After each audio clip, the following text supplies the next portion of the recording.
Antoine Morel, ancien team manager du team MD, parce que Johan est en train de me reprendre les affaires en main, sérieusement. Mais c'est quand même un peu moi qui ai construit et réalisé cette voiture qu'on appelle l'Optimus. Et aujourd'hui, sur le prochain Dakar, on partira avec, il y aura 11 voitures sur le Dakar. Et on aura des bons pilotes.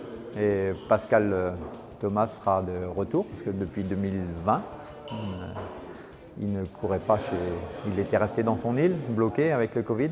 Mais là, on est très très content de revoir Pascal cette année avec nous. Salut, tu vas bien? Ouais. Bon, je me posais une question, j'ai pas la réponse. Ça fait combien de temps qu'on bosse ensemble avec moi, avec mon papa avant? C'est simple, 98, mon premier Dakar en moto. Donc, et avant, j'étais chez Dessoud, donc j'avais l'occasion des fois d'aller chez vous, chez François, donc c'était sympa. Et puis quand j'ai fait mon premier Dakar, vous avez commencé à me faire mes premiers autocollants sur ma moto en 98. Donc là, ça continue depuis. On fait toute la préparation des publicités là, avec Johan aujourd'hui qui s'occupe du projet. Donc parle-nous aussi de cette belle histoire familiale. Écoute, ouais, moi j'ai la chance d'avoir 3 fils. Ces 3 fils-là travaillent avec moi. Moi aussi. Donc, ils ne bossent pas avec moi pour l'instant, on verra. Mais moi, ils sont d'âge de travailler, donc ils travaillent tous les 3 avec moi, dont Johan qui a repris un peu la partie compétition. Donc tout simplement parce que il y a des choses qui ont évolué dans tout.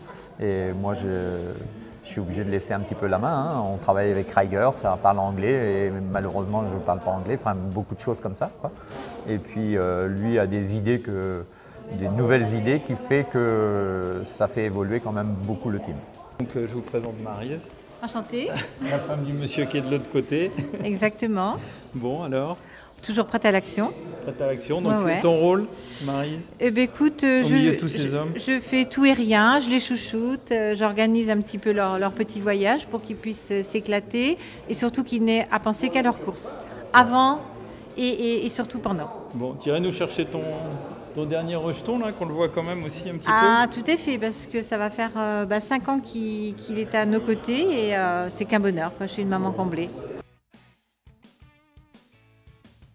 Ce qui a changé depuis 1998, la taille des engins, je pense, de la moto à la voiture. Déjà en 98, je roule en moto, moi, il n'y avait pas d'Optimus, déjà.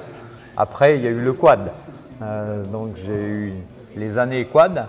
Et après, le début de l'Optimus. Et là, effectivement, on n'était pas sur une taille comme ça, on était sur un Optimus qui était sans pare-brise, avec des petits trous, etc.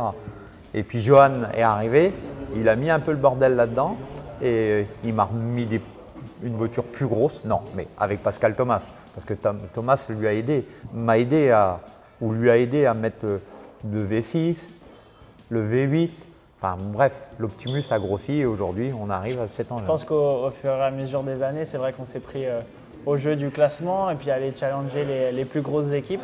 Et forcément, d'une année à l'autre, quand on a voulu élever un petit peu les performances et qu'on a voulu mettre un plus gros moteur, et derrière, c'était les freins qui ne suivaient plus, donc on a dû redimensionner et ainsi de suite. Et après, c'était la taille de roue, renforcer le châssis. Et aujourd'hui, on est hyper fiers de proposer ce modèle-là, de le faire courir avec notamment Pascal cette année. Ça fait 3 ans qu'il a pas couru, donc le véhicule a évolué. Donc il y aura les premiers jours à appréhender un petit peu le véhicule, mais je pense qu'il l'aura en main très vite. Et j'espère qu'il aura un bon outil pour aller challenger les gros bras de la catégorie.